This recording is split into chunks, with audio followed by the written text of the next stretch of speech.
Good evening, everyone out there. Welcoming you. Game 5, 5 meetings in a space of 2 weeks between these two teams. Livingstone in the dark blue tonight up against the JT Jaguars in the white, all white jersey. It is the final and decisive game 5 of the NBL National Basketball League Division 1 playoff finals. Game 5, the decider. Both teams 2-2 hold the series in the best of 5.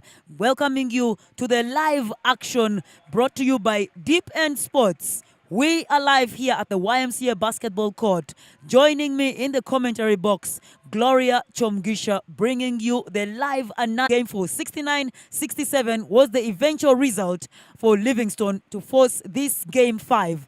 Now tonight, both teams trading buckets. Another bucket running on the opposite end. Benjamin Shango, the power forward for the JT Jaguars, puts up a bucket of his own. And now 2-2 the scoreline. First quarter as we get underway at the YMCA basketball court. Deep End Sports got you covered. If you're stuck in traffic, do join us on our YouTube channel. Subscribe and leave us a comment as you enjoyed the converts there on the driving layup, able to get the finger roll and the 2 points to drop. 4-2 the score here at the YMCA. Livingstone finds Diopa and the kick pass for the 3 falls over the rim.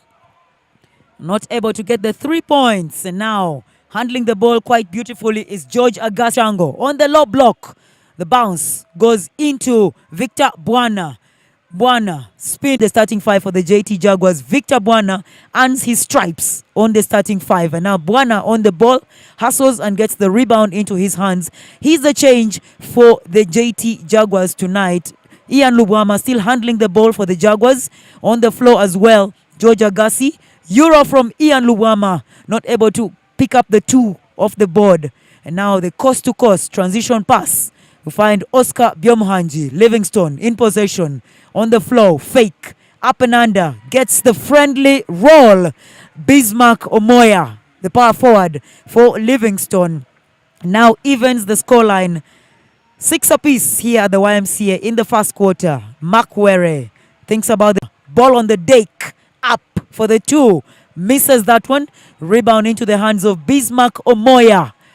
And now Namtegere Joshua finds Omoya, thinks about the 3, kick pass. Okulo Bruce set up beautifully and rewards the kick pass from Omoya. Okulo with the 5 points tonight for Livingstone. Corner 3 gets string music for Okulo Bruce. Takes the lead now for Livingstone with that 3 ball from the corner. The Jaguars to find an offensive answer. Ian Lubwama, closely guarded by Oscar. Lubwama on the drive is stripped. Possession ball.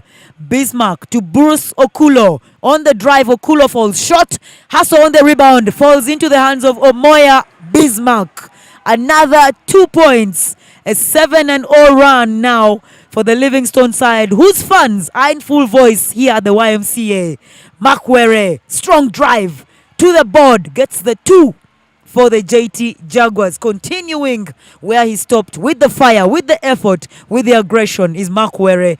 Gets another 2 points for the JT Jaguars. And payoff, rebound into the hands of Makwere. Quick transition, can get the ball on the decks, and he finds a slicing George Agassi. Benjamin Shango misses the 2, but the cleanup crew right in the area code is George Agassi with the rebound and the putback, and serves the 2 points for the JT Jaguars. Stretching that now into the 4 points for the JT Jaguars. Omoya Bismarck finds a deep pass into Diopa Duroche, and Duroche is the winner of a blocking foul against the JT Jaguars. YMCA it is. If you're unable to find your way here and you would like to enjoy the thrilling action, Deep End Sports got you covered. Do subscribe, get your data, your bundles on. We are on our YouTube channel. Find us, Deep End Sports, and do subscribe to us. We bring you local sporting content as Diopa Duroche, the Livingstone power forward, finishes that one of the 2 free throw attempts, ensuring that his team stays as close as possible to the scoreline. 100% conversion on the free throw line. Diopa did struggle in game 4 from the charity line, but tonight, starting warm, starting strong, he gets 2 for 2 from the free throw line. And now the JT Jaguars handoff. George Agassi finds Victor Buana on the dekes. Pull-up jumper for Buana, rises high, but misses the 2 off the iron. Rebound to Stone. Finds the point guard in Namutegere Joshua. Joshua to Okulo Bruce. Bismarck finds the jumper in Derek Otim. Derek Otim falls short. Hustle on the rebound is won by the JT Jaguars. Ian for the dime gets the 2 to George Agassi. Another 2 from the runner in George Agassi. Fired up for this one is the power forward of the JT Jaguars. George Agassi takes his tally now to 8 points for the JT Jaguars. Livingstone, Omoya, easy 2, too easy, unguarded. Omoya Bismarck gets into the lane, and once he's driving, he's not able to close out from George Agassi, and Omoya gets the 2 for Livingstone. Agassi George to Shango Benjamin, dribble handoff, Ian Lubwama to Buana Victor, too strong on the pass to a cutting Ian Lubwama, and the ball goes out of touch into the hands of Livingstone. It is going into the final 1 minute of the first quarter here at the YMCA. Game 5, the decisive game. The winner will be declared the champion of the Division 1 Basketball Men's League. On the post, Bismarck Omoya almost loses control of the ball. Oloya Bismarck did average a double-double in Game 4 for the Livingstone side, finishing with 18 points, 13 rebounds. That is jersey number 8 of Livingstone, Omoya Bismarck. Tonight, already has 4 points to his name. And now Diopa Duroche with the quick up and under. Finishes with the left, 2 points to Livingstone, who now even the scoreline in the final seconds of this first quarter. Makwere, jab step, pull up 3, not good. Hustle on the rebound, and there's a whistle on the floor. A foul call on the floor as the JT Jaguars.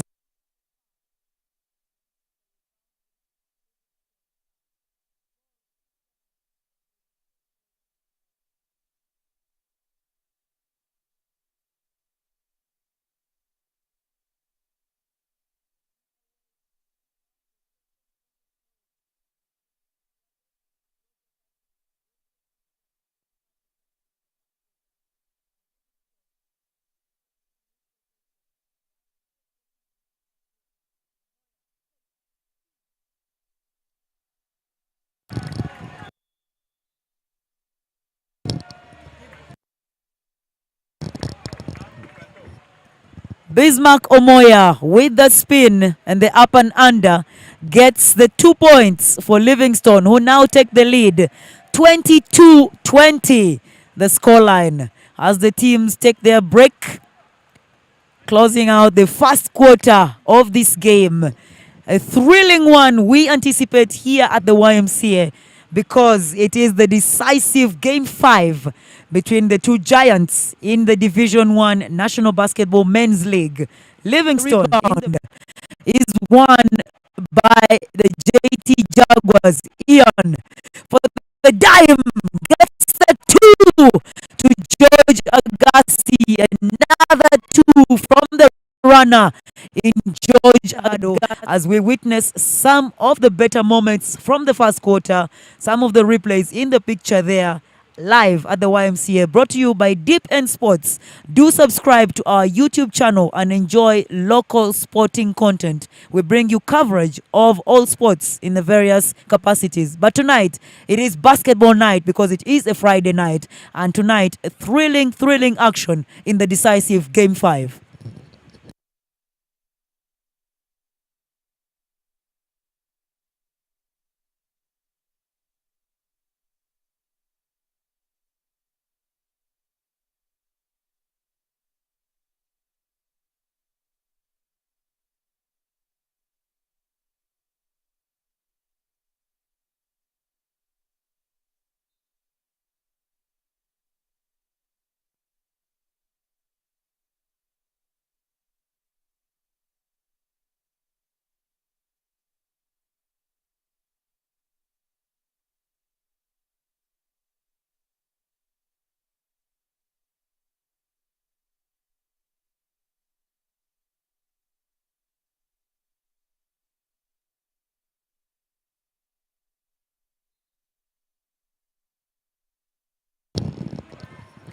Back for the second quarter. Livingstone holding a slim 2-point lead. 22 against the 20 points. And a quick steal from Duroshe!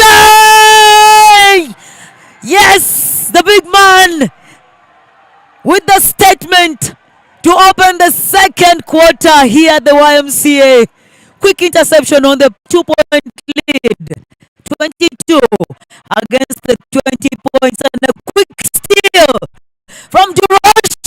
Handed right hand dunk.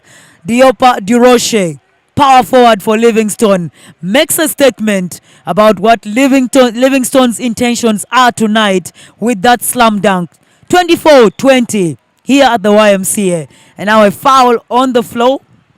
New introduction for the JT Jaguars is Yesman Bushiri handling the ball in the point position. He is fouled by a new entrant for Livingstone, and that's Derek Otim. And now Kasasa Abubakar with the lob. Backdoor off the glass. Gets the two is Clement Kabangu of the JT Jaguars. The look inside from Kasasa and the lob to find a baseline cutter in Kabangu. Clement gets the 2 points and one play and a chance to earn a 3-point play as Kabangu goes to the free throw line. Here at the YMCA, production crew, Deep End Sports, bringing you the live coverage from the YMCA basketball court. The Giants, JT Jaguars, facing off against Livingstone for bragging rights on who will be declared champion of the Division 1 Men's League. 3-point play completed by Clement Kabangu of the JT Jaguars. Livingstone, Derek Otim, ball on the decks, floater, gets it off the backboard. Derek Otim with the 2 for Livingstone side, who are very ferocious in this second quarter coming up against the JT Jaguars. They look relentless on their offense, ensuring that the 2 points are earned every time they go on offense. The Jaguars, Bushiri, fake on the drive, gets a blocking foul. Yesman Bushiri, blocking foul charged against Bruce Okulo in the picture. Bruce Okulo of Livingstone charged with that blocking foul against a driving Yesman Bushiri. And now Bushiri with a chance to get on the stat sheet. The first 2 points, can he make from the free throw line? Off the iron, misses the first. Yesman Bushiri charged with the leadership on the floor for the JT Jaguars. Did have a commendable performance in Game 3 for the JT Jaguars, and now gets his first bucket tonight. 1 free throw from the charity line from Yesman Bushiri. Oscar Byomuhanji trying to lob the ball, but it's quickly intercepted. Kevin Moru hands it over to Yesman Bushiri. Slows down the tempo and calls the troops into the spaces for the JT Jaguars. Kasasa hands over to Shango Benjamin on the top, guarded by Duroshe. Trying to find a cutting Kevin Moru. Takes his eyes off the ball and not able to get a grip. And now Bruce Okulo, dribble handoff to Oscar Byomuhanji of Livingstone.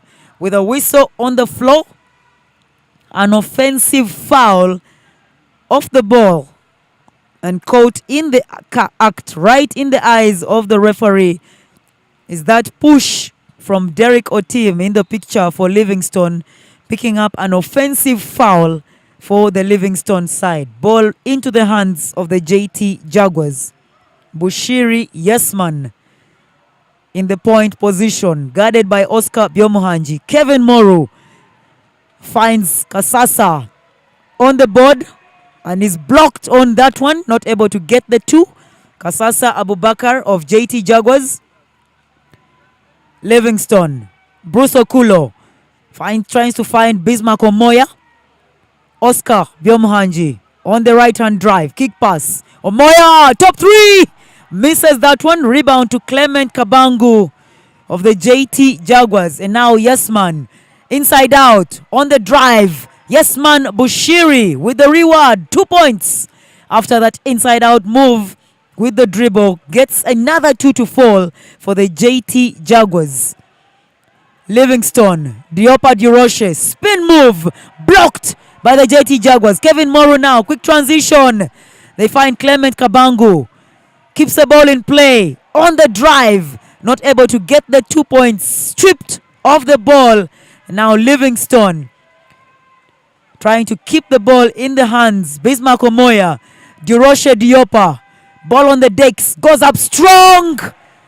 Diopa Duroche, another 2 points for Livingstone. Eric Matovu, the head coach of the Livingstone side, bringing his troops alive on the sideline as well to ensure that tonight they can pick up the victory and maybe the title of Division 1. Turnover committed by Clement Kambagu of the JT Jaguars. And now on the floor for Livingstone, Bravo Kalibala gets the whistle, gets the bench on their feet, gets the 2 points. Bravo Kalibara in the picture there, jersey 30, checks into the game in style, picks up the and one. 2 points for Livingstone. And now we'll go to the free throw line to work the 3-point play as Livingstone continues to stretch their lead here at the YMCA. Second quarter it is. Livingstone looking very intentional about what they need to do tonight to win this ball game. It is the decisive game 5 as the JT Jaguars take a timeout of their own. In the picture, the scoreboard with 6 minutes 21 seconds to play in this second quarter. 30 points for Livingstone, 26 points for the JT Jaguars in the decisive and final game 5. Probably the last game this basketball season 2023 in the National Basketball League. Of course, there will be other tournaments that will be happening during the course of the December month. But well, for the basketball activity, this is the final game and couldn't have happened on a better day. Unlike a Friday evening. Some of the best players coming in there in the second quarter as the teams go into the huddle. Deep End Sports got you covered on our YouTube channel. Do tune in on our YouTube channel. Subscribe, leave us a comment. Of course, if you want to advertise, you're very welcome to get in touch with us and we can run your adverts for you on Deep End Sports. Gloria Chomgisha, your commentator tonight for this thrilling action in the decisive game 5.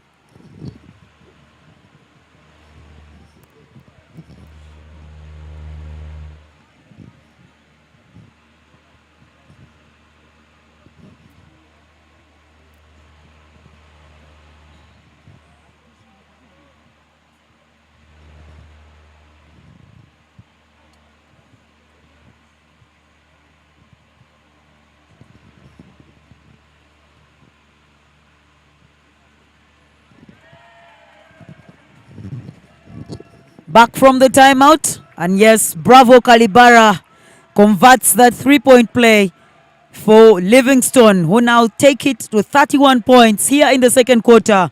The JT Jaguars trying to find an answer on the offensive end. Yesman Bushiri, guarded by Oscar Biomuhanji. Yesman still holding on, finds George Agassi. Agassi fakes, closely guarded by Bruce Okulo. Great defensive effort coming in from Okulo. Bruce results into a shot clock violation by the JT Jaguars, unable to get a shot up in time before the 24 seconds expired on them. And now Livingstone, a chance to stretch the lead. They hold 5-point lead in this game. Bravo, being brave enough from beyond the arc. Bravo Kalibara, alive in the second quarter for Livingstone. Bang for the 3. Bravo now gets 6 points on the board for the Livingstone side. The JT Jaguars, can they find a response? Moru Kevin uses the pick and roll, finds Clement Kabangu, and they find George Agassi in the perimeter area with a whistle from the referee. A foul called against Bruce Okulo, who is tasked to guard George Agassi. You can see the indication from the referee in the picture. A foul against George Agassi of the JT Jaguars results into a shooting foul, and now Agassi will go to the free throw line to earn his stripes on the free throw line. The indication shows an arm on the shooting hand of George Agassi, and that's the reason why he's been awarded to shoot the 2 free throws. Agassi George in the picture for the JT Jaguars tonight, already with the 8 points. He did start like a house on fire. Indeed, he was a house on fire, running the floor, picking the rebounds, and now Agassi returns to contribute offensively for the JT Jaguars. Misses the free throw. The pullback on the rebound falls out of the hands of the JT Jaguars' new introduction on the floor, not able to keep a hand on the ball. And now Livingstone, Oscar Byomuhanji, crossover, goes on the drive. Oscar Byomuhanji did take his eyes off the backboard, but able to get the ball off the corner and get the 2 points for Livingstone. And now the JT Jaguars, Philip Owili, introduced in the center position for the JT Jaguars. Owili Philip as Kevin Moru almost drops Bravo Kalibara on the defensive end, but there's a whistle and a foul against Bravo Kalibara of Livingstone. And now the JT Jaguars with a chance to close out this lead that Livingstone has built up against them. Kevin Moru makes one, takes the tally now to 29 points for JT Jaguars, 36 points for Livingstone, who have come up strong in the second quarter. Kevin misses the second. Rebound to George Agassi. Agassi misses on the putback. And now ball into the hands of Livingstone's Oscar Byomuhanji. Slows down the play. Finds Bravo. Back to Oscar. Left hand from Oscar. Step back. Pull up. Misses.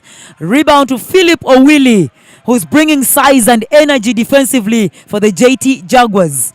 The Jaguars finds Clement. Fake. Clement trying to find Owili Philip, but the ball is too strong and just drops off the hands of Philip Owili. Turnover from the JT Jaguars as the second quarter rolls on. 36-29 the scoreline reads. Livingstone in charge in the second quarter in this decisive and final Game 5. Winner tonight will be the champion for the Division 1. Duroche on the post. He is stripped. Quick drive. George Agassi. Transition once again. In the air. Misses. Hustle on the rebound. Livingstone's Bismarck Omoya ensures that the ball is in his clutches. Oscar Byomuhanji for Livingstone. Bismarck back to Oscar. Oscar thinks about the pass. Hesitates with the ball. Finds Bismarck Omoya. Diopa. Bravo Kalibara. Tries the three. Falls short on the three. Kevin Moru with the rebound for the JT Jaguars. Now Yesman Bushiri calls play for the Jaguars. George Agassi on the backdoor pass to find a cutting Yesman Bushiri, but Bushiri puts it way too high over the board and misses the two. And now Livingstone, Bravo Kalibara, still on the floor for Livingstone. Bismarck Omoya from deep, kisses the rim, misses that. Rebound, George Agassi to Yesman Bushiri. Philip Owili. Owili can't get a grip on the ball and dribbles it right off his foot. Philip Owili in the picture for the JT Jaguars, testing his first minutes of this decisive Game 5. He brings size, he brings effort, and tonight trying to dribble the ball, Philip Owili, the big man for the JT Jaguars, just turns it over, dribbling off his foot. 2 minutes 52 seconds to go into the halftime break. Livingstone hold on to their lead. 7 points they hold over the JT Jaguars. 36-29 the scoreline. If you're not at the YMCA, worry not. Deep End Sports got you covered. We are live on our YouTube channel.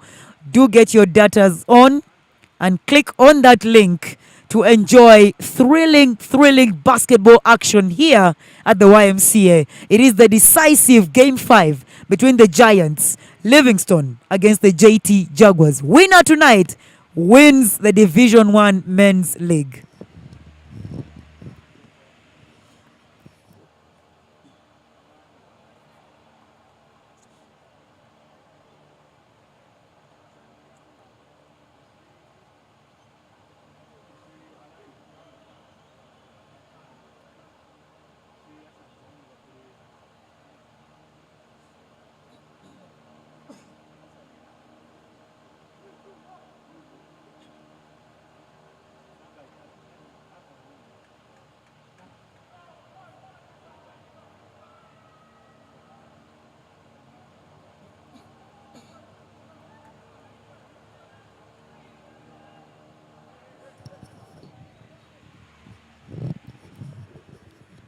Timeout break. We're back. Second quarter it is. Livingstone in charge. 7-point lead they hold over the JT Jaguars. Livingstone in the dark blue against the JT Jaguars in the white. Moving the ball on the floor. New introduction. Abel Emwodu finds Bismarck Omoya. Omoya too strong off the glass. Rebound. Clement Kabangu for the JT Jaguars. Finds the cutting George Agassi, but the pass is too strong for George Agassi and goes out of touch off the hands of the JT Jaguars power forward George Agassi. 7 points in favor of the Livingstone side. 36-29. And now Oscar Biomohanji for Livingstone. Closely guarded by Yesman Bushiri. Oscar to the high post. Diopa Diroshe back to Oscar. And now goes lower on the post. Diopa up off the board. Too strong. Rebound into the hands of George Agassi for the JT Jaguars. Jaguars, can they find an answer on this offensive possession? 29 points for the Jaguars. Bushiri finds the pass. On the drive is Clement Kabangu. Gets the foul on the left-hand drive. Clement Kabangu, and acknowledgement from the fans who are in the arena today at the YMCA. Courtside seats for them. For those that are unable to find their way to the YMCA on this beautiful Friday evening, we got you. Deep End Sports it is on our YouTube channel. Do subscribe and enjoy this thrilling basketball action. Decisive game 5 as the JT Jaguars go to the free throw line through Clement Kabangu in the picture. They are down 7 points. 36-29 the scoreline reads in favor of Livingstone. Kabangu Clement waiting to receive the ball. He has 2 free shots to take. Can he make the 2 and reduce the deficit in favor of the JT Jaguars? Bismarck Omoya just having a word with the referee tonight. Some casual conversation. Lighten the moment. Clement Kabangu makes 1. Will get a second try at the free throw. Kabangu Clement, a very good contributor and a key playmaker for this JT Jaguars side, ensures that he gets the 2 points and now reduces that gap to 5 points. Omoya on the dekes, thinks about the drive. Now hustle on the rebound, and Abel Emwodu, unaware of the court demarcations, gets his foot right on the baseline and loses possession for the Livingstone side. And now Yesman Bushiri to George Agassi from the top. Finds Philip Owili, the center. Ball on the decks. Dribble handoff. Kevin Moru, top 3. Kisses the rim. Rebound. Hustle play on the rebound into the hands of Bravo Kalibara for Livingstone. Bravo Kalibara bringing energy for Livingstone offensively. Abel Emwodu, too strong. Emwodu Abel misses the 2. Rebound for the JT Jaguars in the closing minutes here at the YMCA. It is the second quarter with seconds left to go into the halftime break. Agassi George, jab step, left hand drive with a whistle. Agassi George called for an offensive foul, a charge against Abel Emwodu, who gets a word from his coach, Eric Matovu, for the Livingstone side. Some of the fans at the YMCA tonight just waiting to bang on the bleachers there. Make some noise on the sidelines. Offensive foul against George Agassi for the JT Jaguars. 36-31 the scoreline. The final seconds trickling down here in the second quarter. Bismarck, Bravo Kalibara misses the 3, but the rebound falls good for Livingstone.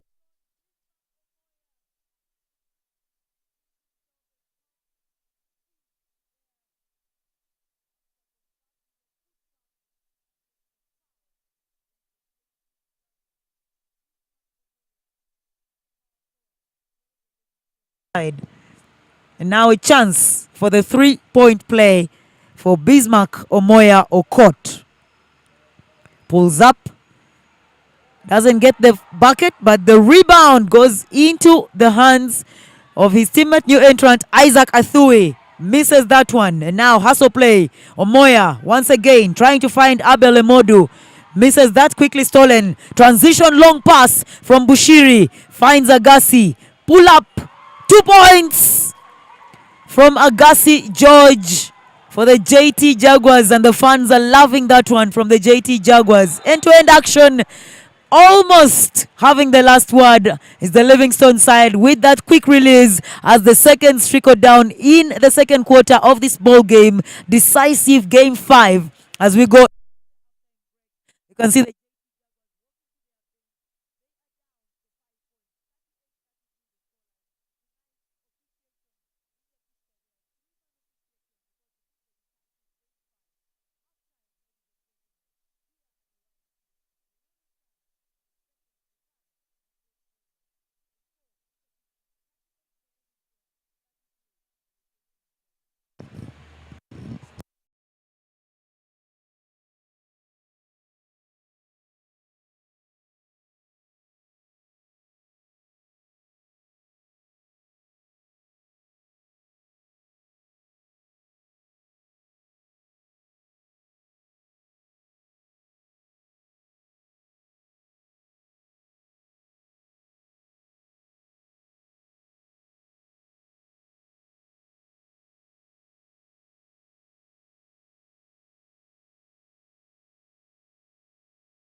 the sight that both teams are looking forward to in the picture there.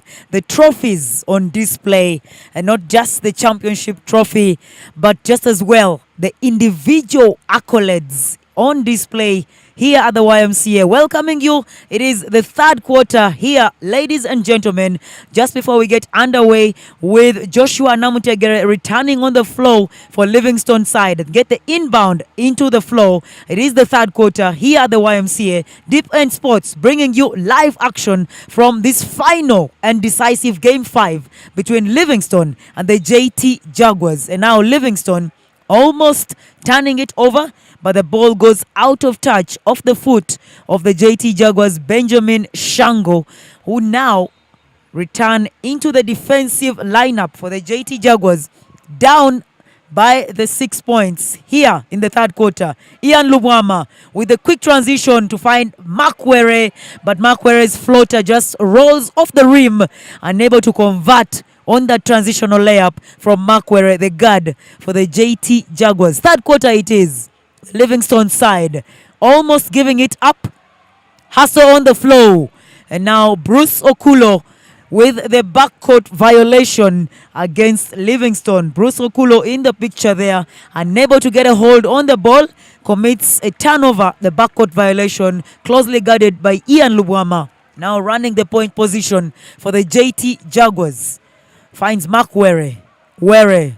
Back to Lubwama. Quick transition from Lubwama. The dime from Lubwama doesn't result into the 2 points. Benjamin Shango unable to finish the give and go. And the touch pass from Ian Lubwama to Shango doesn't get the 2.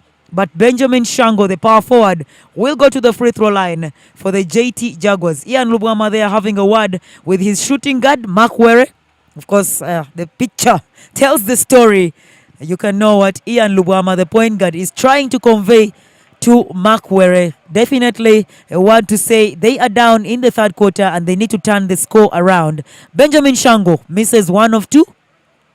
Misses 2 of 2. But the rebound is good for the JT Jaguars. Victor Bwana holding down the fort for the JT Jaguars. Holds down another offensive rebound for the JT Jaguars. Victor Bwana, very versatile player, can translate into the small forward position. Now will inbound for the Jaguars. Almost turning it over.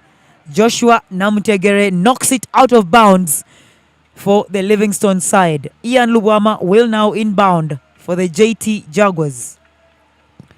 Finds Philip Owili. Handoff, Owili, Ian Lubwama. Finds Mark Were. Were calls for the screen. Hezi, step.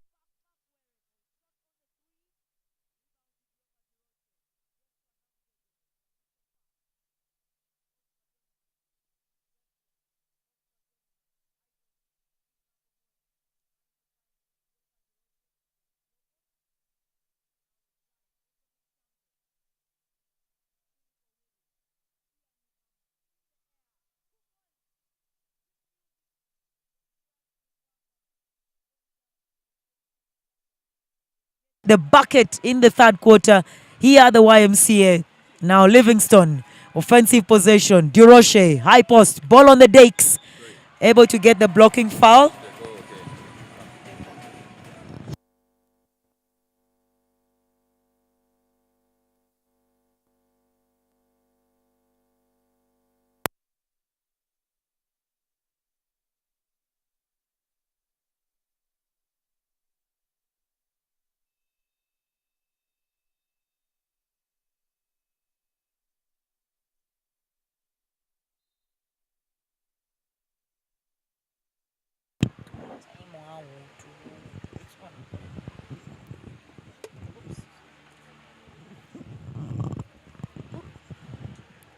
Duroche with the and one and a chance for a three-point play. Yes, gets the three-point play for Livingstone, who continue to hold on to their lead. 42-35, Livingstone with the lead in the third quarter. Willie Phillip tries his first jumper of the game, falls short, scorches the back of the iron. Hustle play on the rebound. Oscar Biomuhanji behind the back, closely guarded by Makwere, double teamed, but able to give up the ball into the hands of Bruce Okulo. Now Joshua Namutegere on the reverse side of the hoop. finds Oscar. Ball on the decks from Oscar Byomhanji. Earns himself a whistle, a blocking foul charged against Victor. That is Mark Were of the JT Jaguars. Blocking foul against Mark Were of the JT Jaguars. Inbound for the Livingstone side. Leading this one 42-35 against the JT Jaguars. Decisive game 5. Winner will be declared the champion. Joshua finds Abel Emodu. Kisses the rim. And the hustle rebound brought down by Benjamin Shango, the JT Jaguars. Ian Luwama pointing the ball for the Jaguars to Owili. Top of the ball. Finds Shango. Low post play from Bwana. Pull up jumper. Victor Bwana falls short. Hustle on the rebound. Ball goes out of touch. And a jump ball will be called. Ball into the hands of the JT Jaguars. Joining us, you're very welcome to this thrilling basketball action. A decisive game 5 between the Division 1 giants Livingstone matching up against the JT Jaguars. Very, very enticing matchup it is at the YMCA. Deep End Sports production crew bringing you live images happening at the YMCA on our YouTube channel. Do subscribe and enjoy the basketball action. The winner from tonight's encounter will be declared champion for the Division 1 Basketball League in the Men's League. It is the last game from the Federation of Uganda Basketball Association's basketball activities. Tonight, game 5 for this Division 1 league. JT Jaguars, Mark Were finds Shango. Pull up from Shango falls short. Rebound to Oscar. And now Livingstone on the run. Slows down the tempo. Oscar Byomhanji pointing the ball for Livingstone. They look composed and calm in this third quarter. The Livingstone side leading the score.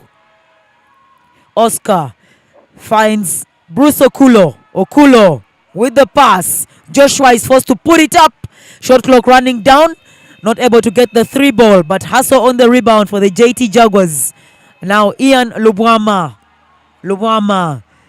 back with the ball on the dribble. Finds Philip Owili to Benjamin Shango. Sweeps, ball on the decks. Shango picks up a blocking foul as Bruce Okulo tumbles to the floor with the foul against Benjamin Shango of the JT Jaguars. Can the Jaguars convert on this one? They did have a scary third quarter in game 4 where they were only able to score 7 points in the third. Tonight, something they need to turn around in order to get possession back of this ball game. Now the Jaguars will inbound through Ian Lubwama. Ian with the ball. Finds Kasasa Abubakar. Ian Lubwama steps, pulls up. Misses. Rebound into the hands of Joshua Namutegere for Livingstone. Oscar Byomhanji. Joshua thinks about the pass. Finds Duroshe. Duroshe closed out. Joshua Namutegere. Bismarck Omoya on the decks. Up. Omoya Bismarck off the backboard. 2 points for Livingstone through Bismarck Omoya. And now 43-35, the scoreline stretching in favor of Livingstone against the JT Jaguars. Kasasa finds Shango. Shango again picks up a foul. Blocking foul, a bit of protests coming in from the players. Abel Emodu in the picture there, charged with the blocking foul against Shango Benjamin. Emodu acknowledging the foul, raises his hand. And that's Shango of the JT Jaguars, Benjamin, who earned the blocking foul against Abel Emodu.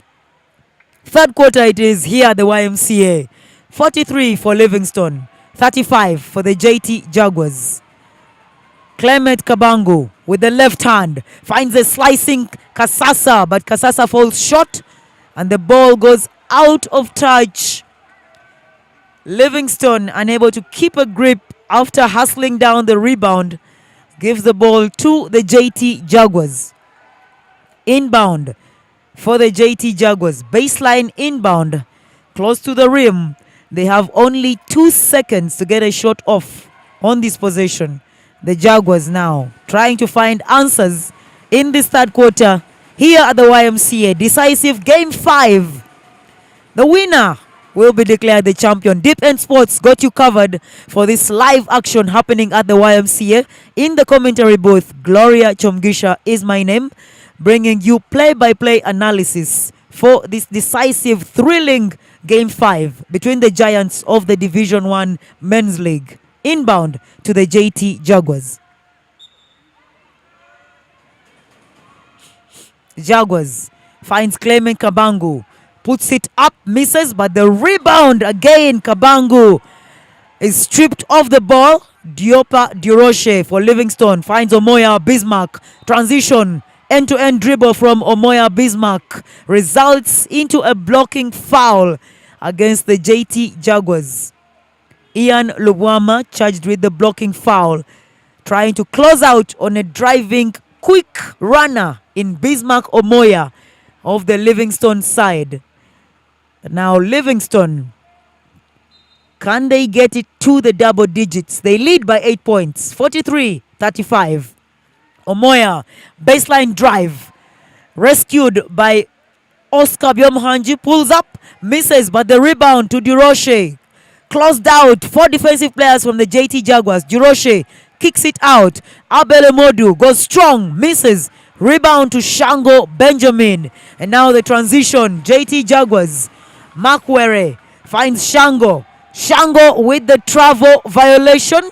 His 3 will not count as he committed the travel violation. Benjamin Shango, unable to put the ball on the decks, ends up shuffling his feet and commits a travel violation. His 3 ball will not count for the JT Jaguars. Joshua Namtegere did have the closing dagger 3 in game 4 for Livingstone. And now corner 3. Yes! It's good for Oscar Byomhanji. He waited 2 seconds as the ball rolled around but eventually fell into the bucket. Ian Lubwama, pull up, not good.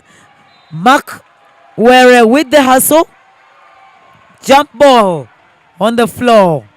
And the ball will go into the hands of Livingstone, who now take a double-digit lead here in the third quarter at the YMCA. 46-35, 11 points. Livingstone hold the lead in this game 5, the decider tonight. Duroche goes on the decks. Kick pass. Joshua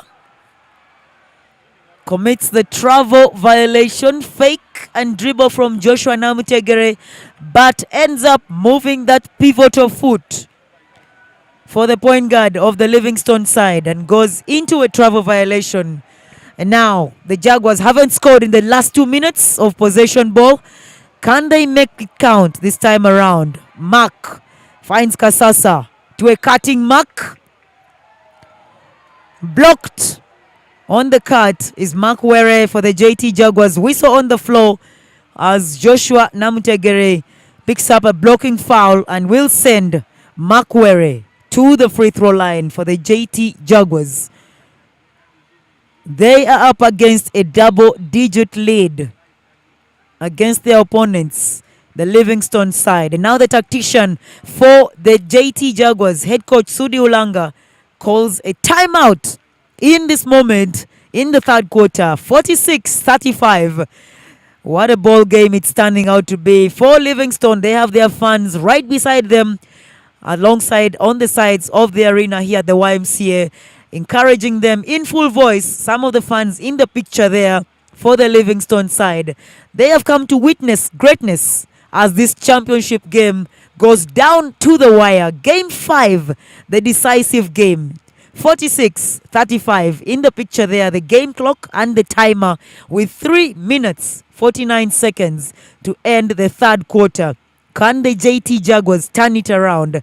They have not scored in the last 5 offensive possessions for the JT Jaguars. Did have very good looks, open look, but not able to get the ball into the bucket.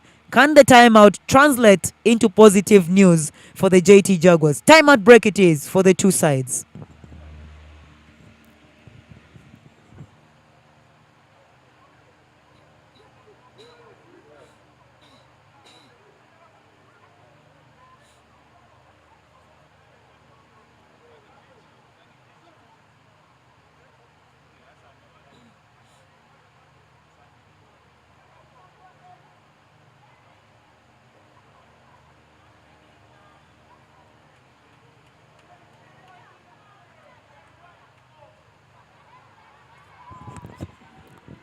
We return from the timeout. Makwere not having a good visit at the free throw line. He misses the first one for the JT Jaguars, who need anything and everything the offensive possession can give them. And now Makwere will try the second. He does bury the second, gets it to fall. And now for the JT Jaguars, needing to close out, go into a full court pressure defense. The 1-2-2 for the JT Jaguars against the Livingstone side. They're able to cross the court through Oscar Byomhanji, closely guarded by Ian Lubwama. Byomhanji finds Omoya Bismarck, pulls up but falls short. Hustle on the rebound into the hands of Ian Lubwama, guarded by Joshua. And now Ian to Mark Were, pulls up. Were Mark falls short from the 3 points. Unable to convert the 3 ball for the JT Jaguars. Rushing the offensive possession. The pull-up 3. Unable to convert that one. And now again, ball to Livingstone. Pressure defense from the JT Jaguars. But Bismarck Omoya makes light work of it. Crosses the court in time. Oscar to a high post in Diopa. Duroche. Kick pass from the corner. Unable to get the 3 ball, but the crush and the rebound from Bravo Kalibara of Livingstone results into a foul, and Bravo Kalibara will go to the free throw line to shoot 2 for the Livingstone side. 10 points separate these two here in the third quarter. Livingstone very intentional about winning it tonight. They stretch that to a double-digit lead, with Bravo Kalibara bringing the energy they need off the bench so far. 7 points for the shooting guard. Very versatile on the floor. Crashes in, not boxed out. He's able to pick up that foul, and now shooting the 2 from the charity line. Makes 1, misses the second. Rebound into the hands of Abel Emodu. And a foul against Kasasa Abubakar of the JT Jaguars. Not a very good defensive night for the JT Jaguars in this third quarter, as they continue to send the Livingstone side to the free throw side line. Abel Emodu yet to get his first bucket for Livingstone. Misses the first one. 11 points they hold over the JT Jaguars, 47-36. And now Emodu Abel, yes, gets his first points of the night for Livingstone. And what a time to score on the free throw line. 48-36, 12 points separate the two. The JT Jaguars. Kasasa Abubakar, dribble handoff, finds Kabangu, left hand drive from Kabangu. The bounce to find Kasasa results into a jump ball into the hands of the JT Jaguars. Switch up defensively from Livingstone is giving them the rewards they need as they're able to intercept the passes. Kasasa will check out of the ball game for the JT Jaguars. Kasasa Abubakar goes to the bench. Checking in for him is George Agassi for the JT Jaguars. And now the pass finds Shango Benjamin. Baseline, powers his way up for the 2. Shango Benjamin, 2 points down. A 3-point play. Can he make that count for the JT Jaguars, needing each and every scoreline tonight as they try and close out the 10-point deficit that Livingstone holds over them. Shango gets the friendly roll, and now a 9-point ball game, 48-31. Livingstone leading this one. Third quarter here at the YMCA. A decisive game 5 brought to you by Deep End Sports Media on our YouTube channel. Do subscribe and enjoy local sporting content. JT Jaguars guarding Livingstone, trying to close out their offensive possession. Bravo finds Duroche. Bismarck Omoya counted down on the shot clock. Omoya pulls up, doesn't get it off in time. Agassi with the ball for the JT Jaguars. Ian Lubwama to George Agassi. Agassi finds Shango Benjamin, top of the key. Victor Bwana, pull up. Victor falls short on the perimeter jumper. Rebound for Livingstone. Oscar Byomuhanji. The fans alive here at the YMCA. Oscar Hazy goes on the right-hand drive, unable to keep a hold on the dribble, and the ball will go out of touch on the baseline. In the picture, the head coach tonight for the JT Jaguars, Sudi Ulanga, contemplating his moments here in the third, does have a word with the point guard on the floor. Ian Lubwama for the JT Jaguars. Point position. Clement Kabangu fires, connects. Bang! Clement Kabangu, a lifeline for the JT Jaguars with that 3 ball. Oscar Byomuhanji brings it down comfortably for Livingstone. Finds Bravo Kalibara. Bravo. Kick pass. Oscar. Perimeter jumper from Oscar Byomuhanji results into a whistle. Blocking foul. Oscar Byomuhanji will be sent to the free throw line for Livingstone. 48-41. 7-point ball game. It is the third quarter here at the YMCA. Live pictures brought to you on our YouTube channel. It is Deep End Sports. Do get your data and click on that link to enjoy this decisive Game 5. Livingstone trying to hold on to their lead. Oscar Byomuhanji misses from the charity line. 7 points separate these two going into the final seconds of the third quarter. Oscar ensures that he is 50% conversion from the free throw line. Makes the second. 49-41. Ian Lubwama picks up the ball for the JT Jaguars. Running the offensive play. Ian Lubwama finds the pass. Almost losing it. Shango pulls up a tough shot for the JT Jaguars. Hustle on the rebound. And the ball into the hands of Livingstone. Last touch off the hands of Makwere of the JT Jaguars. 49-41. 8 points separate these two sides, with Livingstone holding the 8-point lead. And now Livingstone gets a whistle as we wait for the call from the referee, David Opolot. The indication looks like there's a foul on the JT Jaguars. In the picture is Derek Otim for the Livingstone side. 49 for Livingstone, 42 for the JT Jaguars, with 51.6 seconds to end the third quarter in this decisive Game 5. As the head coach there, Eric Matovu of Livingstone, has a word with his player, Derek Otim, committing that foul against Clement Kabangu, who is now on the free throw line for the JT Jaguars. Shooting from the free throw line, Clement Kabangu misses the first, tries the second, misses the second, but picks his own rebound.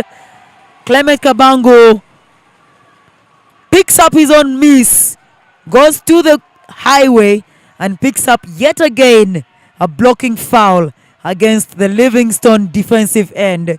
Clement Kabangu, can he correct and make it 100% this second trip to the free throw line? He's back on the free throw line. Makes the first one. Clement Kabangu gets the 5 from his teammates. 49-43 here at the YMCA. Kabangu for the second. This time around makes sure that he makes 2 for 2 from the free throw line, with 55 seconds to end the third quarter of this decisive Game 5. Livingstone inbound, and now the full court pressure defense, and Derek Otim turns it over. Hustle play, and there's a pushing foul called on the floor. Derek Otim for Livingstone earns a pushing foul as the JT Jaguars double team, unable to contain him, ends up pushing him to the floor. So Derek Otim will go to the charity line to keep his team in the lead. 49-44, 5-point separation. Derek Otim misses the first, but gets a motivational speech from his teammates. Third quarter it is. The final 30 seconds to play in this third. Derek gets the friendly roll. Takes that to 50 points for Livingstone. 44 for the JT Jaguars. 6 points they're down in the third. Ian Lubwama. Clement Kabango. Off the pick, Kabango finds the corner. Shango. A pull-up jumper from Victor Buana. But there is a travel violation called against Victor Buana. Ends up committing the travel violation. So his perimeter jumper is cancelled. Inbound from the sideline for the Livingstone side. 6-point separation. 50-44 the score. Running down the seconds in the third quarter. Oscar Byomuhanji for Livingstone. Guarded by Ian Lubwama. Oscar Byomuhanji finds Bismarck Omoya to Derek Otim. Abel Emodu. Oscar. Bismarck. Pull up three for Bismarck. For short rebound. Abel Emodu of Livingstone earns himself a foul on the putback. And Omoya loves the energy from his teammate. Abel Emodu in the picture with the long sleeves will get a chance to shoot 2 free throws for Livingstone after powering his way for the putback rebound. And now a chance to shoot the 2 free throws is Abel Emodu, the power forward for Livingstone. Emodu clasps the ball up, buries that one for Livingstone. 51-44 the scoreline here in the final seconds of the third quarter. Emodu Abel again buries the second. 52-44 does acknowledge with a signature appreciation.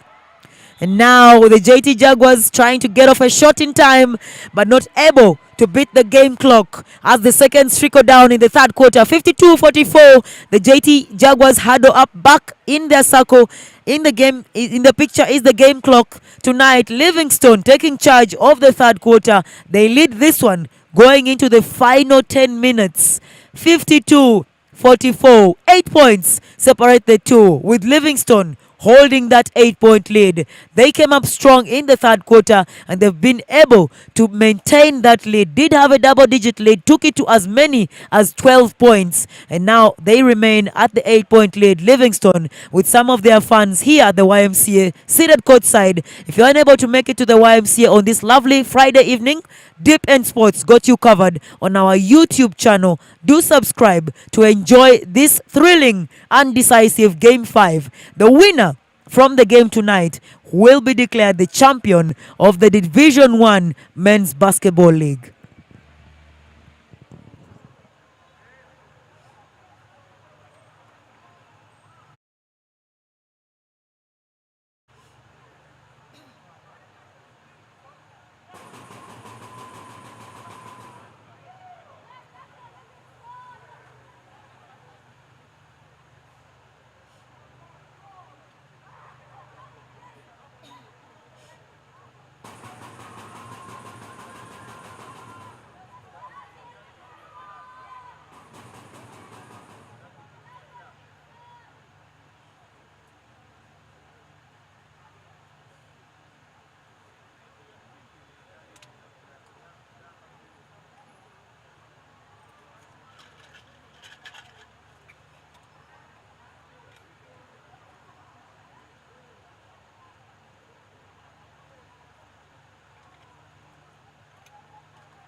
The final 10 minutes.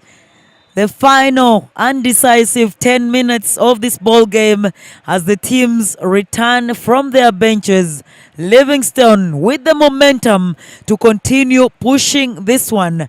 They closed out the third quarter with an 8-point lead. 52-44 the scoreline here at the YMCA. And now they return with that momentum. Of course, the game changer tonight for them has been their shooting game on the free throw line, converting 11 of the 17 attempts at the free throw line. In the picture, the Livingstone crew, Bismarck Omoya, Bruce Okulo, and Diopa Duroche having a word with the referee tonight about possession of the ball as they return for the final 10 minutes. The JT Jaguars, Benjamin Shango, as well contemplating what exactly can change it for his team, the JT Jaguars. In the fourth, 10 minutes to call game, to call champion, to call winner for this Division 1 league. The Giants, Livingstone against the JT Jaguars. Shooting 64% from the free throw line has been the difference for the Livingstone side, where they've been able to take the lead. 8 points, and now Oscar Bomihanji with the floater. Misses. The rebound to Diroshi. Misses. And the cleanup to Benjamin Shango of the JT Jaguars. Clement Kabangu, the leader for the JT Jaguars. The pass too strong for Ian Lubwama to hold on and goes out of touch, off the hands of Ian Lubwama, the point guard for the JT Jaguars. Tonight, Kabango Clement for the Jaguars with 10 points, 8 rebounds, and 2 assists. As the Livingstone side again with a rebound of their own. Hustle on the flow from the front court. Kabango Clement. Transition pass to find the runner in George Agassi. Not able to get a grip on the ball. And now Livingstone through Joshua Namutegere. Corner. Bismarck Omoya guarded. Tries to find Diopa Duroche, but is quickly intercepted. Ian Lubwama goes coast to coast. Earns himself a blocking foul against Oscar Biomuhanji of Livingstone. Oscar Biomuhanji having a word there with his teammates. And now the emotions coming to the sleeves of the jerseys of the different players. The referee, of course, showing that he has his eyes on every movement on the floor as Ian Lubwama picks up a blocking foul. Inbound for the JT Jaguars. Fourth quarter it is here at the YMCA. Kabango Clement finds Ian Lubwama to Victor Bwana, pulls up, not able to get the two, but the rebound for George Agassi. Skyhook gets that one to fall. Agassi George in the picture, calls his teammates back defensively. The first 2 points converted by the JT Jaguars here in the fourth quarter. 52-46. And now Livingstone. High post. Bismarck Omoya. Oscar Biomuhanji. Pick and roll. Biomuhanji hesitates. Corner. Bruce Okulo. All air. Rebound. Ian Lubwama runs it down. Coast to coast. Lubwama with the foul against Livingstone. For Lubwama, Ian, the point guard, knows what it means in this final 10 minutes. Running the ball as fast as he can to get Livingstone defense on the back foot. He's able to draw and now draws the second foul against Livingstone. Goes to the free throw line. Misses the first one. Ian Lubwama tonight for the JT Jaguars. 6 points, 2 rebounds, 2 assists in 21 minutes on the floor. Second try for Ian. Gets that one to go. 52-47. 3-0 run for the JT Jaguars. 3 points converted in this third quarter. And a timely timeout called by Eric Matovu, the head coach of Livingstone, needing to get his troops to continue with the momentum that they had in the third. 52-46. 6 points separate these two teams with 8 minutes 15 seconds left to call the final and eventual champion of the Division 1 league. But as well, honors to both teams. They have already earned promotion into the NBL in the 2024 season. They will be playing in the top tier league. Livingstone will play top division basketball as well. The JT Jaguars will be playing with the top dogs in the 2024 season. In the picture, Eric Matovu with a grey t-shirt having a word with his troops, the tactician for the Livingstone side in the timeout huddle for Livingstone. Definitely not wanting them to lose the lead they have held on to in the past two quarters. It is the fourth and the final quarters. 8 minutes, 15 seconds left to call game in this one. Live at the YMCA as well. Live. Deep End Sports got you covered.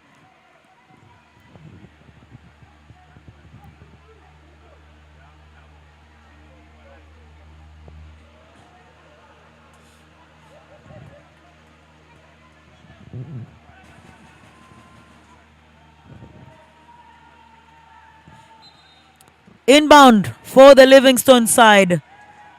Pressure defense coming in from the JT Jaguars. It is a 1-1-3 kind of pressure defense against Livingstone. They cross the court in time. And now Oscar Byomuhanji, the veteran point guard for Livingstone, slows it down, finds Bruce Okulo. Okulo, left-hand drive, not able to get the two. Rebound to Benjamin Shango of the JT Jaguars. Clement Kabangu finds Ian Lubwama. The JT Jaguars, Clement Kabangu. There's a whistle on the floor. Kabangu is called for the travel violation. In a hurry to get to the rim, Kabangu ends up committing the travel violation, and now JT Jaguars will lose the ball with that turnover. Inbound for Livingstone. Livingstone, Bismarck Omoya! Quick transition from Bismarck Omoya. Having the game of his life tonight. He did finish with a double-double on Wednesday evening for the Livingstone side. Had 18 points, 13 rebounds. And tonight, Bismarck Omoya again on the leaderboard for the Livingstone side. 14 points, 8 rebounds, 5 assists. Number 8 for Livingstone with that stat line. 14 points, make that 15 after that conversion. 15 points, 9 rebounds, and 5 assists for Bismarck Omoya. The Jaguars. Shango, kick pass, Kabango, corner 3, doesn't connect. Hustle on the rebound. Oscar Byomuhanji finds a running Omoya Bismarck for Livingstone. Joshua Namutegere with the ball. Joshua on the left-hand corner finds Bruce Okulo, left wide open. Okulo Bruce. Hustle on the rebound. Back into the hands of Bruce Okulo of Livingstone. To Joshua. Duroche. Off the glass. Cleans up his own. 2 points. Duroche for Livingstone. Contributing on the offensive end to extend the lead for Livingstone. 14 points for Duroche Diopa. 5 rebounds. Jaguars with the pull-up baseline from Makwere. 2 points for the JT Jaguars. And now transition ball for Livingstone results into a whistle on the floor. A foul against the JT Jaguars. Trying to close out on the ball. Fourth and final quarter here at the YMCA. 56-48. Livingstone not wanting to give up their lead. Continuing with the momentum from the third quarter. Hold on the lead. 56-48 in favor of Livingstone.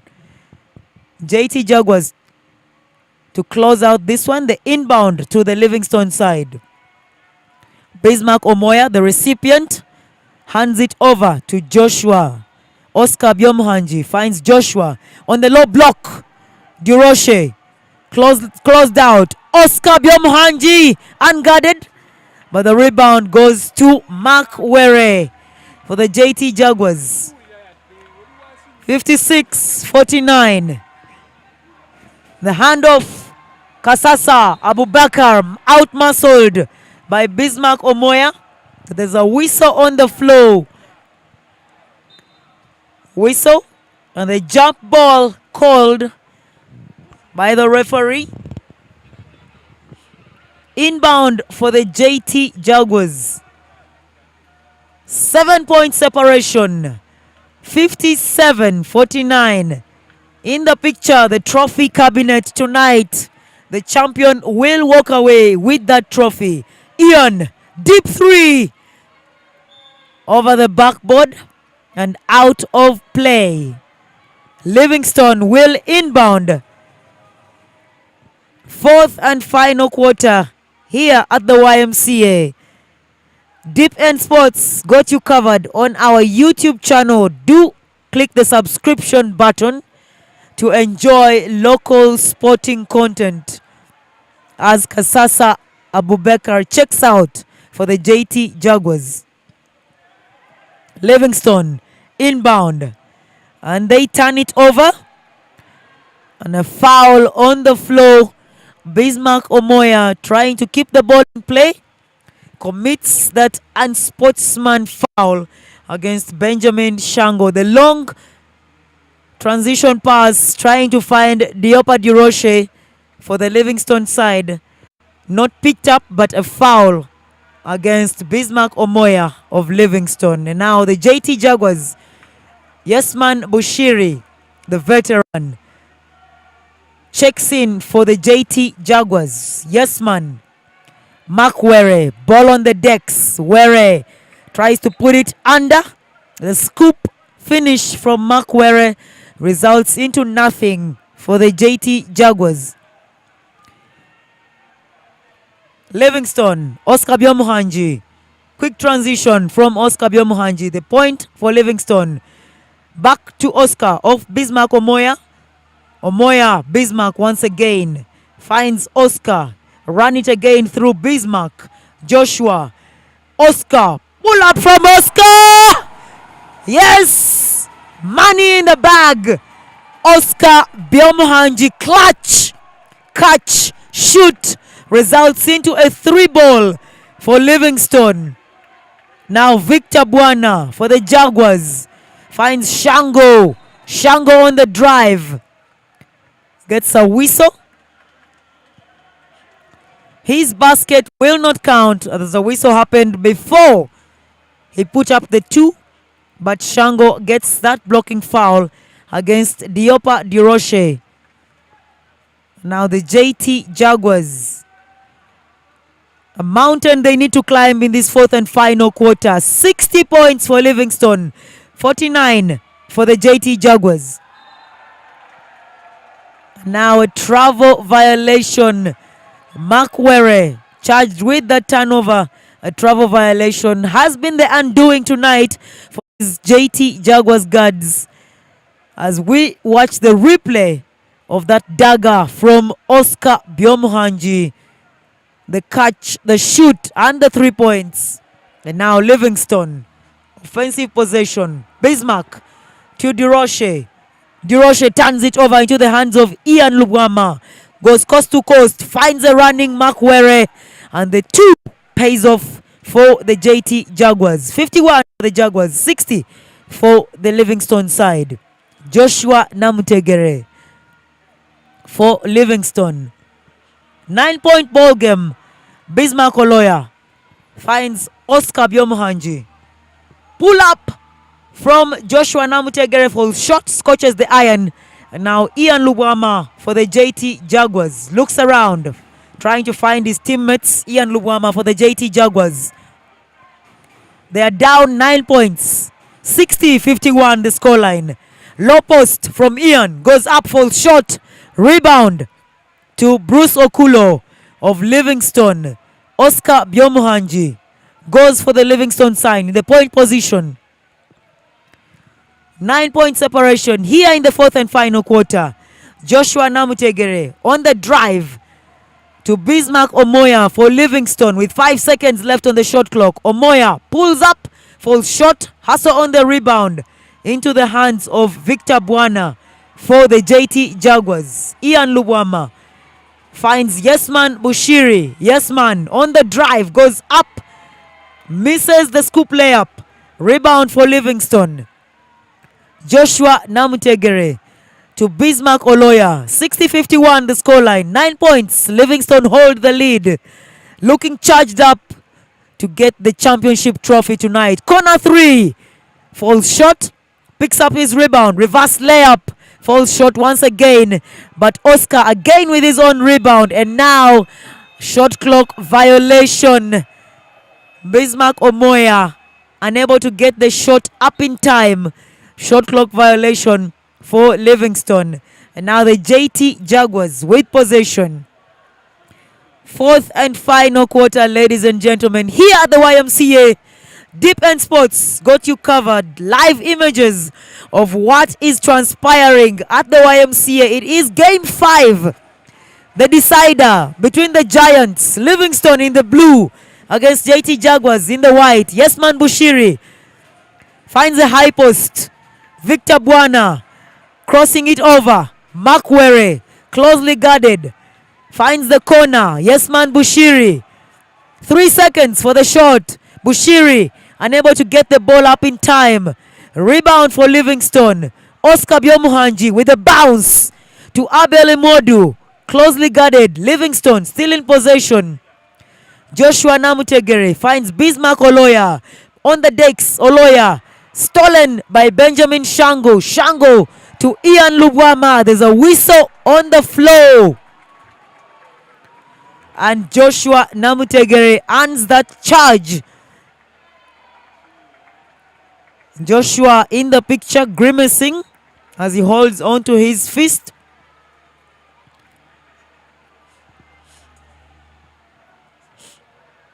He did take a charge, closing out on that drive from Benjamin Shango.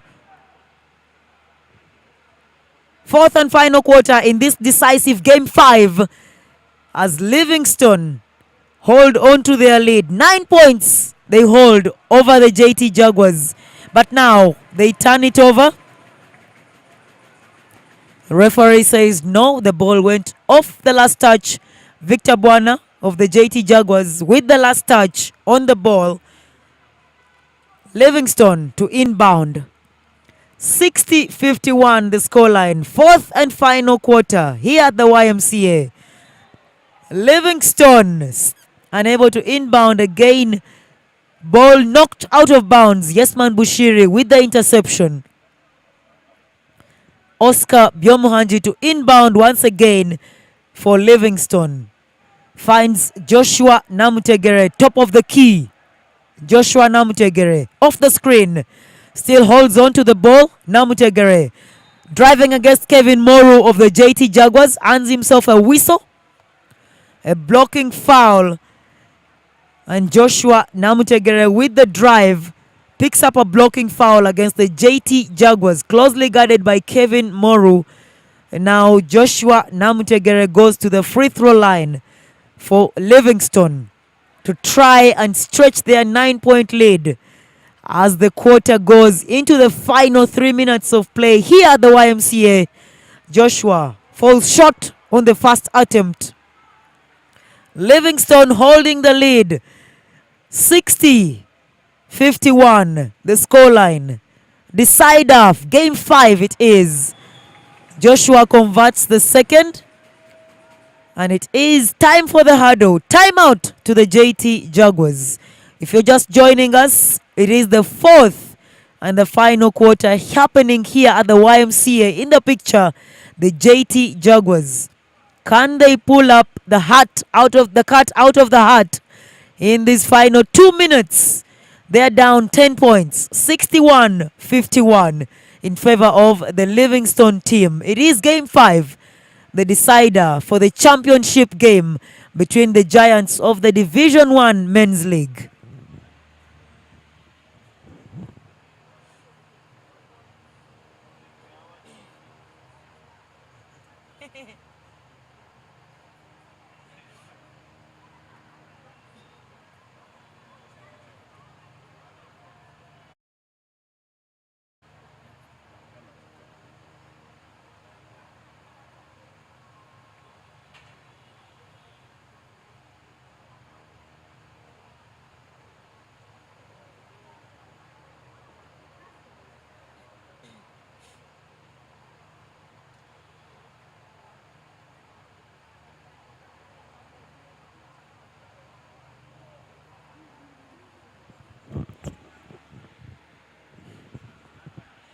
A quick rundown in the picture.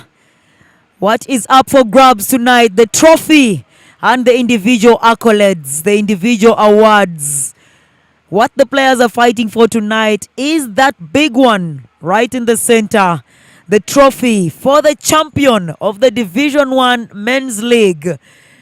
Up on the line tonight in this decider, Game 5 between Livingstone and the JT Jaguars. Livingstone holding a 10-point lead, 61-51, as the teams finalize their timeout talk, running down on the individual statistics tonight on the performance board for Livingstone. Bismarck Okot Omoya coming up clutch, 15 points, 11 rebounds and 5 assists.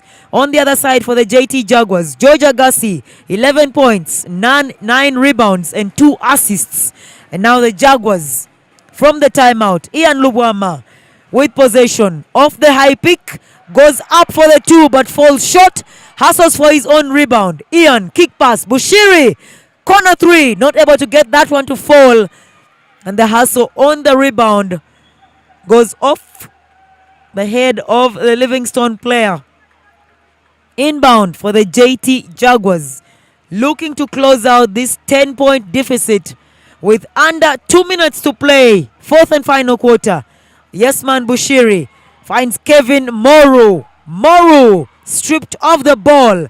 Another almost a strip from Ian Lubwama of the JT Jaguars.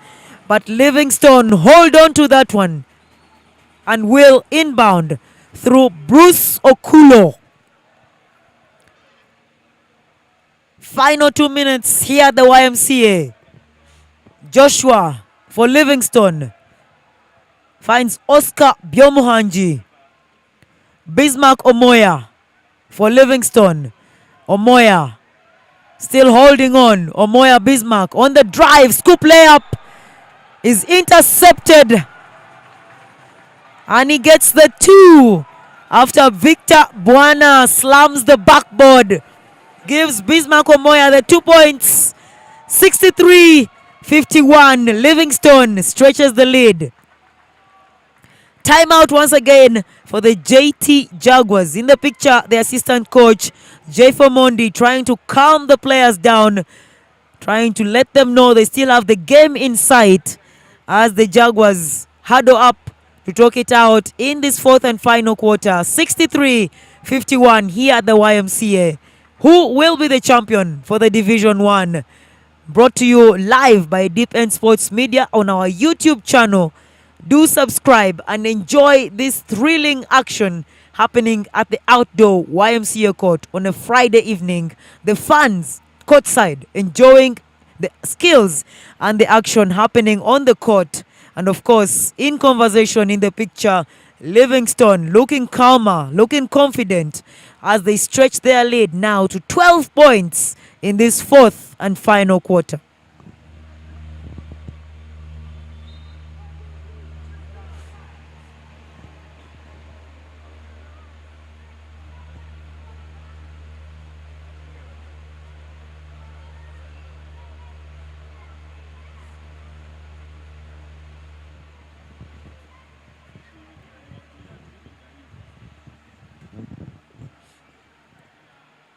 JT Jaguars return from the timeout. And just as well, their opponents, Livingstone, tonight very dominant from the free throw, shooting at 65%. They have scored 14 of their 20 free throws. Livingstone side dominating on the free throw but not able to close out there defensively against the JT Jaguars, who get a running baseline layup. 2 points converted by the JT Jaguars and now reduces the deficit. 63-53. 10 points Livingstone holds. Bismarck Oloya finds Oscar. High post. Duroche. Spin. Goes up strong. Duroche Diopa in the picture for Livingstone. Again, takes the lead to 12 points for Livingstone. And now the Jaguars. Yes, man. Finds Ian. Fake. Pull up for the 3. Ian Lubwama falls short on the 3 ball. Transition for Livingstone. Bismarck Omoya earns himself a foul. as Ian Lubwama takes the foul to stop the clock.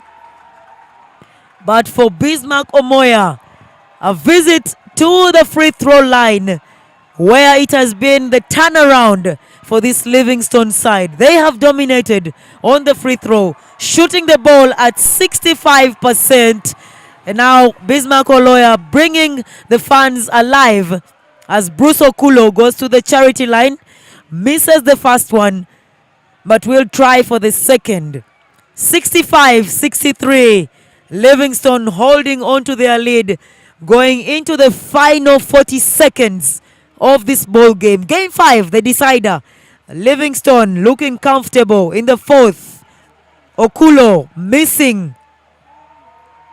But the JT Jaguars conceding defeat here at the YMCA as Benjamin Shango continues to dribble and run down the clock. The celebration, the jubilation tonight, the man of the game, Bismarck Omoya in the picture, congratulated by the fans. He came up strong, he came up big. 17 points, 11 rebounds, 5 assists for the power forward as the fans chant MVP for Bismarck Okot Omoya, taking the troops to the top of the hill, the top of the mountain. Livingstone, after 16 years of trying and trying, they now get promotion to the top tier, the top league. And not just promotion, but they are the champions for the 2023 Division 1 Men's Basketball League. Livingstone takes it to the wire, winning Game 5 by 12 points. 65-53, the final score here at the YMCA, live on our YouTube channel on Deep End Sports. Bismarck Omoya coming up clutch tonight for Livingstone. Abel Emodu, his teammate there, acknowledging the fans. For the JT Jaguars, they put up a fight, but the turning point for them tonight, the 3-ball not falling as well as it has been for the past couple of games. Diopa Duroche, the power forward, also getting his flowers from the fans. Livingstone, the champions for the Division 1 Men's Basketball League. In the picture, some of the fans enjoying the action as we await the awards ceremony. Not just the championship trophy, but the individual accolades. Live coverage brought to you by Deep End Sports on our YouTube channel. Do subscribe as we bring you this entertaining, enticing, mouth-watering action. What a journey, what a story for Livingstone. They tried for 16 years and it has paid off handsomely. They earned promotion and they are the champions for Division 1. In the commentary booth, Gloria Chomgisha brought the live coverage for you. Deep End Sports Media. Do subscribe to enjoy. Now we'll leave you with the live images of the celebrations happening here at the YMCA.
in the picture. Livingstone did come prepared tonight.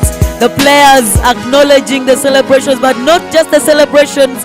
You can see the white t-shirts. Those are the pictures, the shirts they printed for tonight. And they have the word champions on them. The front of those t-shirts with the players reading Stone City Champions 2023, as we bring you live images here of the celebrations at the YMCA. Deep End Sports got you covered, and you can see the picture there in the blue t-shirt from the technical team. Champions in the yellow, screaming brightly is the word. Champions for Livingstone tonight, Stone City.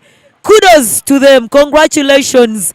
16 years it has been, 16 years the journey for Livingstone. Eventually, they are champions of the Division 1 Men's Basketball League, and they earn themselves the right to don their blue t-shirts with that screaming word, champions. We continue to bring you live coverage as it happens here at the YMCA. The awards ceremony coming up shortly for not just the champions but the individual accolades. The most valuable player, the all-star team, one of the entrepreneurs there, Pai Kamoga in the picture for Stone City, the Livingstone team. One of the team managers in the picture, Pai Kamoga. Of course, the smile says it all. The picture, the smile. He's standing right next to the trophy because tonight he gets to touch, to hold, and to take the trophy home. We'll leave you with the live images as we await the award ceremony. In the picture, the FUBA president, Nasa Serunjoji, as the all-star team is awarded for tonight, the 5 from the All-Star, and that is the power forward for the Kumba Marines on the All-Star team as he picks his individual accolade here at the YMCA from the Kumba Marines in the power forward position, picking his individual accolade for the Kumba Marines team, who came up short but finished in 3rd place in the 2023 season. The awards ceremony brought to you live. Deep End Sports got you covered.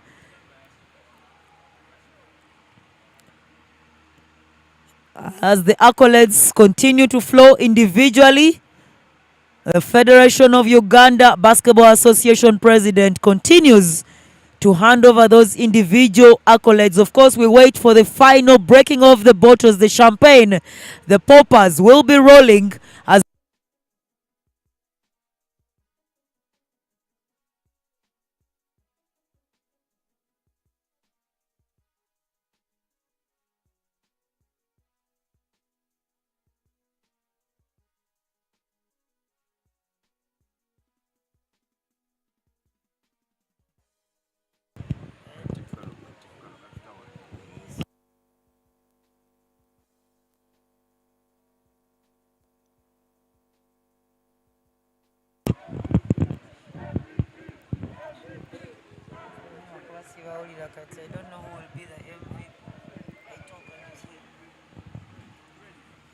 the awards ceremony happening live at the YMCA. It is Division 1 of the Men's Basketball League. The all-star teams being called to pick their individual accolades. The fans talk it over here at the YMCA celebrations as Livingstone has come up victorious in this decisive Game 5 and will be declared the champions later on. We bring you live images.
as it was screamed by the fans.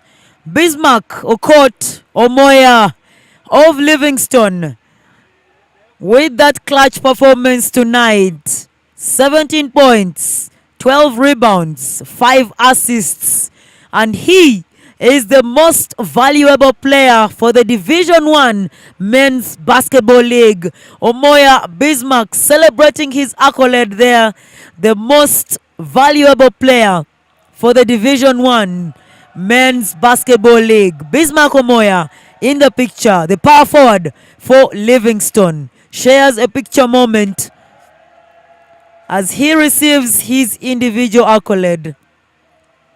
And now Oscar Byomuhanji for Livingstone called to the forefront.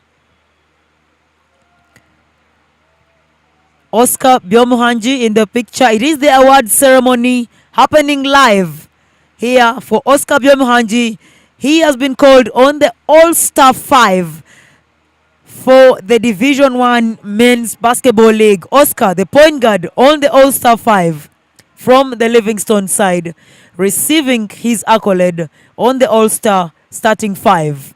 Oscar Byomuhanji, the guard for Livingstone, also the guard on the All-Star 5. Deep End Sports got you covered.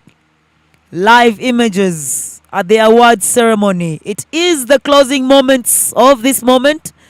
Livingstone winning the ball game in the decisive game 5. In the picture, Georgia Gassi for the JT Jaguars, a very versatile player as well tonight, putting up the numbers, unfortunately falling short on securing the victory for his team, the JT Jaguars. But he stays around for his individual accolade.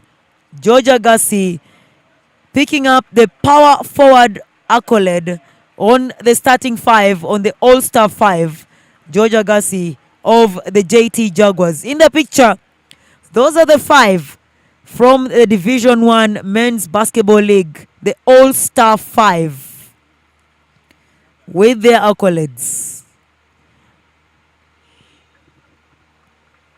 Champions for 2023 Division 1 Men, Livingstone. 16 years the journey has been. They have tried and tried to overcome that hurdle, that mountain, that block, and eventually tonight has been a standing ovation for them as they have been declared the champions after putting up a fight against the JT Jaguars in the decisive Game 5. The All-Star 5 having a picture moment with the Federation President. All-Star 5 from the Division 1 Men's League.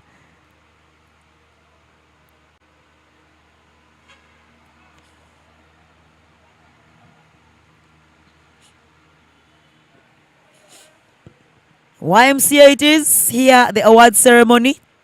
If you're just joining us on our YouTube channel, Deep End Sports, we have brought you this live production for the finals playoffs for the Division 1 Men's Basketball League. The teammates, Oscar Byomuhanji, point guard, alongside his power forward, Bismarck Omoya, taking a picture of their own. And now the JT Jaguars, they did finish as the first runners-up for the Division 1 and also earning promotional rights to the top tier, the men's top tier next season, 2024. They will play against the likes of 9-time champions, City Oilers. They'll play against the likes of Namuongo Blazers. They'll play against the likes of the KIU Titans. That's where they're headed. The JT Jaguars as well, Livingstone. They head to the top tier, receiving their individual medals as first runners-up. The JT Jaguars, congratulations to the gentlemen. What a thrilling matchup it has been between these two giants, taking the game to the decisive Game 5. A story to be told. A story unfolded before our eyes as we witnessed the greatest of the basketball talents in showcase Congratulations to the JT Jaguars. They receive their individual medals. They finish with the silver in the Division 1 Men's Basketball League. They are awarded tonight. Their sweat did not result in nothing. They walk away with the silver medals. JT Jaguars, silver medalists 2023 season for Division 1 and promotion to the top tier of the Basketball League in 2024. Picture moments here at the YMCA. A thrilling night it has been. Beautiful basketball on display from the two teams. JT Jaguars, silver medalists, alongside the champions and the gold medalists, the Livingstone side. Stone City champions 2023. Picture moments for the JT Jaguars. Congratulations to the JT Jaguars. They did finish as the silver medalists for 2023.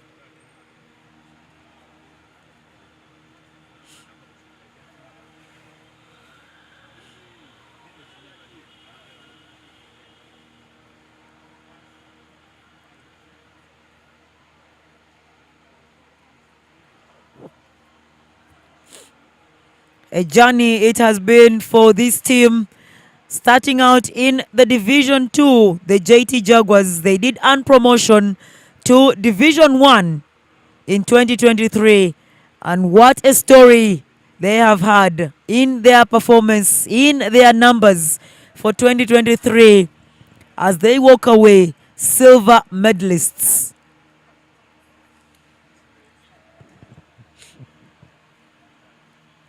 And now, ladies and gentlemen, donning the blue t-shirts, their fairy tale pays off tonight.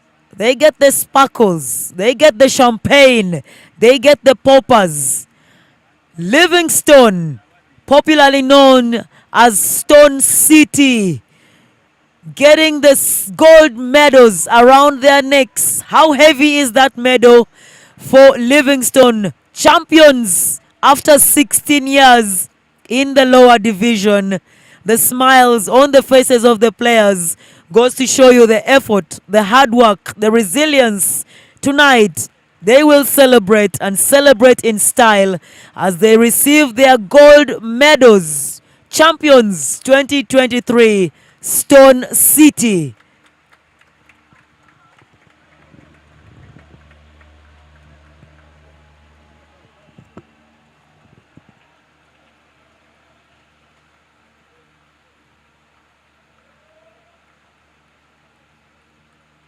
Livingstone. As we head out tonight here at the YMCA, Deep End Sports got you covered.